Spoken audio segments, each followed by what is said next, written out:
Hey guys, welcome back to this channel. In this video I'll be showing you guys how you can basically motion track your videos on CapCut PC. So you are going to select the video. I'm just going to select the ballerina one, the ballet or whatever. To motion track, you can either do it manually or automatically. To automatically do it, you'll need to select camera tracking. You can track their face, body, hand, and you can even customize it. For this one, I'll just do hand and I'm going to select start. This is a pro feature, so keep that in mind.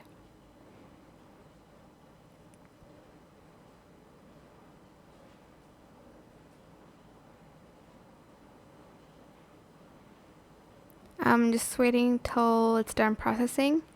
When it's done, you're just going to select fit to canvas. You can also lock the object size as well. You can also adjust the size, the shake here.